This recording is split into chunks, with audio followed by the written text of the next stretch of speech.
ഈ രാജകീയ വിവാഹത്തിന് എത്ര കോടികൾ പൊടിച്ചു എന്നറിയണോ? കോടികളല്ല ഇവിടെ വിഷയം, ഇമോഷനാണ്. രശ്മിക മന്ദാന വിജയ് ദേവരകൊണ്ട വിവാഹത്തിന്റെ വിശേഷം പറച്ചിലുകൾ അവസാനിക്കുന്നില്ല. വിവാഹത്തിന് ശേഷം പുറത്തുവിട്ട ഫോട്ടോകൾ കല്യാണത്തെ സംബന്ധിച്ച ചർച്ചകൾക്ക് ആക്കം കൂട്ടിയിട്ടേ ഉള്ളൂ. ഇപ്പോഴിതാ വിവാഹത്തിന് എത്ര കോടിയോളം ചിലവായിട്ടുണ്ടാകും എന്ന കണക്കുകളാണ് പുറത്തുവരുന്നത്. ഉദയ്പൂരിലെ ആരവല്ലി ഹിൽസിൽ വെച്ചാണ് വിവാഹം നടന്നത്. തീർത്തും സമാധാനപരമായ അത്രയധികം പ്രൈവസിയുള്ള ഒരിടം. പ്രീമിയർ സ്യൂട്ട്സും പ്രൈവറ്റ് വില്ലകളുമടക്കം 117 റൂമുകളാണ് ഇവിടെയുള്ളത്. വിവാഹത്തിനായി ദിവസങ്ങളോളം ഈ റൂമുകളെല്ലാം വിരോഷ് ബുക്ക് ചെയ്തിരുന്നു. 20,000, 50,000, 70,000 രൂപ വരെയാണ് ഒരു റൂമിന് ഒരു രാത്രിയുടെ വില. അങ്ങനെ നോക്കുമ്പോൾ 90 ലക്ഷം മുതൽ 2.5 കോടി വരെയാണ് ഡ്രീം വെഡ്ഡിംഗ് ഡെസ്റ്റിനേഷന് വേണ്ടി മാത്രം ചിലവായത്. തീർത്തും പ്രൈവസിയിൽ നടന്ന ഇന്റിമേറ്റ് വെഡ്ഡിംഗ് ആയതുകൊണ്ട് തന്നെ സെക്യൂരിറ്റിയും മറ്റുമൊക്കെ അമിത ചിലവാണ്.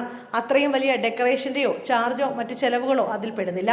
രശ്മികയും വിജയ് ദേവരകൊണ്ടയും ധരിച്ച വേഷവും വസ്ത്രവുമെല്ലാം കസ്റ്റമൈസ്ഡ് ആണ്.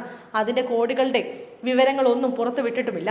റൂമുകൾക്ക് തന്നെ 2.5 കോടി പൊടിച്ചിട്ടുണ്ടെങ്കിൽ മൊത്തം കല്യാണത്തിന് അതിന്റെ 4 ഇരട്ടിയെങ്കിലും ചിലവായി കാണുമെന്നാണ് അനുമാനങ്ങൾ. അതേസമയം വിജയ് ദേവരകൊണ്ടയും രശ്മിക മന്ദാനയും പണത്തിനോ കോടികൾക്കോ അല്ല പ്രാധാന്യം നൽകുന്നത്. ഇത് തീർത്തും ഇന്റിമേറ്റായ ഇമോഷണലായ ഒന്നാണ്. അതിന്റെ കോടികൾ എത്ര പോകുന്നു എന്നത് വിഷയമേ അല്ല.